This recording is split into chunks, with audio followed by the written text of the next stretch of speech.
చంద్రబాబు సొంత పార్టీ లీడర్లు, క్యాడర్లు అంతగానం దాచుకుంటారో లేదో తెలవదు గానీ, తెలంగాణ కాంగ్రెస్ పార్టోళ్ళైతే షిడతలు పట్టి కీర్తనలు వాడినట్టు, చెక్క భజనలు చేసినట్టు, కథలు చెప్పే కచేరీలు నడిపినట్టు చేస్తున్నారని అంటుర్రు. వాళ్ళ వ్యవహారాలు చూసిన పబ్లిక్కు. ఎందుకు అంత పెద్ద పెద్ద మాటలు అంటున్నారట అంటే, జగన్ సీఎంగా ఉన్నప్పుడు చంద్రబాబు నాయుడిని అరెస్ట్ చేసి జైలుకు పంపిండు కదా! హాగో అప్పుడు తెలంగాణ కాంగ్రెస్ నేత, సినిమాల నిర్మాత బండ్ల గణేష్ బాబు తొందరగా జైలు నుంచి బయటికి రావాలని మొక్కుకున్నాడట. హాగో ఆ మొక్కును షాద్‌నగర్ కాంగ్రెస్ ఎమ్మెల్యే వీర్లపల్లి శంకర్‌తోని కలిసి తిరుమలకు పాదయాత్రను షురువు చేసిండు. అంటే చంద్రాల్ సార్ అంటే ఎంత భక్తో, ఎంత అభిమానమో చూడుండ్రి. మొన్న సీఎం రేవంత్ రెడ్డి సార్ కూడా తెలంగాణలో టీడీపీ లేకుండా చేసింది కేసీఆరే అని పచ్చపాటి మీద ఉన్న ప్రేమను, చంద్రాల్ సార్ మీద ఉన్న భక్తిని చెప్పకుండానే చెప్పిండని అంటుర్రు. ఇంతకు ఈ తెలంగాణ కాంగ్రెస్ పార్టోళ్ళకి ఏమైంది? తెలుగుదేశం పార్టీ పుట్టిందే కాంగ్రెస్ పార్టీని కథం పట్టించటానికి.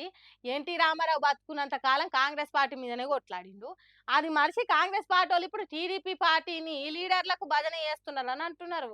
అయ్యా బండ్ల గణేషు, తెలంగాణ పబ్లిక్ కూడా నీ సినిమాలు చూస్తేనే నీకు 4 పైసలు మిగిలినయి. అసోంటిది తెలంగాణ రాష్ట్రం రాకుంటే అడుగడుగున అడ్డం పడ్డ చంద్రాలకు చెక్క భజన చేసుడేంది? ఎన్నడన్నా తెలంగాణ రావాలని మొక్కుకున్నావా? తెలంగాణ వచ్చినాక తిరుపతికి పోయి మొక్కులు తీసుకున్నావా? బతుకంతా తెలంగాణతోనుంటే ఆంధ్ర లీడర్లను నెత్తికెత్తుకునుడు ఎందుకు? తెలంగాణ కోసం కొట్లాడిన లీడర్లు దవాఖానల పాలైతే ఎన్నడన్నా తొందరగా కోలుకోవాలని దేవునికి మొక్కినవా? మొక్కులు చెల్లించడానికి తెలంగాణలో ఉన్న గుళ్ళలకు పోయినవా? అంటే ఉండేది ఇక్కడ, పొగిడేది నెత్తిన పెట్టుకునేది వాళ్ళనా అన్నట్టు కోపం చేస్తుర్రు తెలంగాణ పబ్లిక్ ఇది చూసి.